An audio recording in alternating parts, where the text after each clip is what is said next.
I know of two people, two different situations, exact same thing. One family, the son has a girlfriend, and the other family, the son had a girlfriend, and the parents found out about it. So, family A, the mother told me, and I witnessed this myself and had seen it the entire time the kids were growing up. They did not teach their children the religion. They did not teach their children fiqh, and Sharia was not a priority in the home.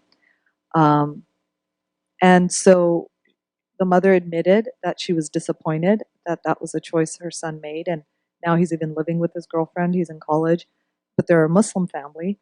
Um, the mother said that I kind of feel like my hands are tied. My husband and I did not teach our children the deen at all, so how can I now tell him that he needs to fear Allah, or that this is a sin, or that it's haram? So fair enough, fair enough.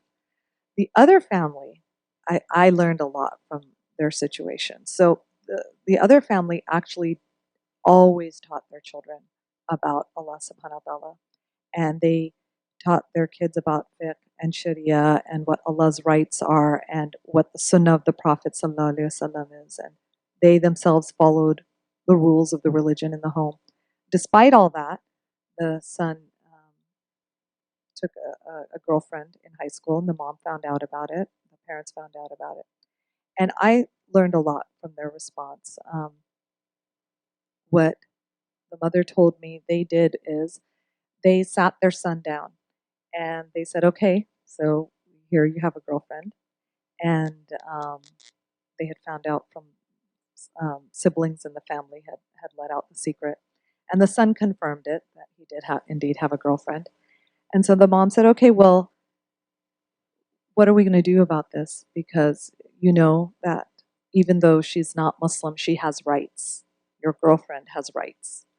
And I'm not going to ask you like how far you've taken your relationship with her. I'm just going to ask you, how now do you want to make this relationship halal? And he was in high school. He's 16 years old. And the son's like, well, what do you mean make it halal? And the mom's like, well, you know that we in Islam that there's no premarital relations. And if you've decided that this girl is important to you and important enough that you're going to cross this line, then we need to do what we need to do to make it halal. And here are the options. Your dad and I can go to Mr. and Mrs. Smith's home, and we will give a marriage proposal on your behalf. And the son was horrified. Horrified. He's like, what are you talking about? And the mom was like, I know their address, so this is not a problem. And she was actually speaking very respectfully to her son.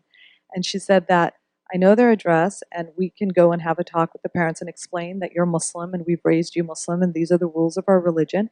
And she said to her son, don't worry, honey, you don't have to live together. You don't have to be a husband and wife the way your mom and dad are husband and wife. You just have to make your relationship halal.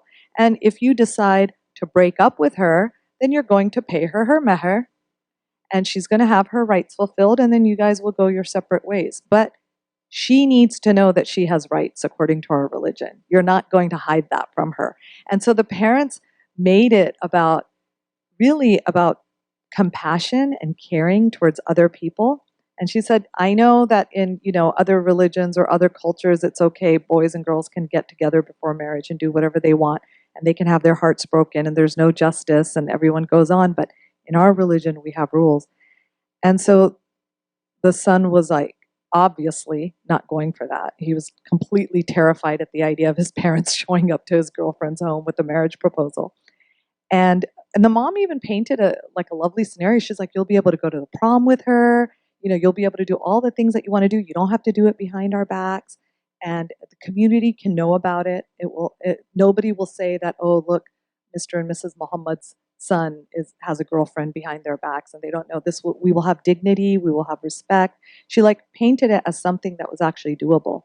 But what she did tell her son was, she said, you have, let me see if I remember this correctly. She said, you have three options. She said, one, you can end the relationship with your girlfriend, and there are going to be tears, and it's going to hurt. It's going to hurt her. It's going to hurt you. But in the end, you'll be choosing Allah, and you will be choosing to do the right thing and have a halal relationship by breaking up. you can choose to get married and then continue doing what you're doing right now, but it will be out in the open and it will be approved by Allah and it will be halal. Or the third is you can choose something that is going to take you to the hellfire. And she was very, very blunt with her language. She didn't say, you're going to choose something, we're going to cut you off, we're going to have nothing to do with you, and we disown you. She said, you can choose something that is going to take you to the hellfire because you will be committing haram. And she's like, we have always taught you the rules of our religion. These are your three options in front of you. And she told him, she had this talk with him, and then her husband had a talk with him. She said, we're going to give you a week to decide. And he said, okay, I need a week. He said, I'm not going to just give you the answer you want right now. And she's like, that's fine. And they set a date, they set a time, they went out for brunch. And she said, in a week, we're going to go out to brunch, and you let us know what you want to do, and we will facilitate. And he was not happy about it. He met with them a week later, and he accepted that he was going to end the relationship. And it was not easy. The mom told me there were a lot of tears. And after the son ended the relationship with his girlfriend, the mom cried with him. She cried with him, which blew me away because I was trying to think about how I would react if this was my situation. And I don't know if I would have had that kind of empathy or sympathy. I think I would have been like, serves you right. This is what you got yourself into. Now deal with the repercussions or the feelings. But mashallah, this mom had a lot of compassion, and she held her son as he wept because it was so hard for him.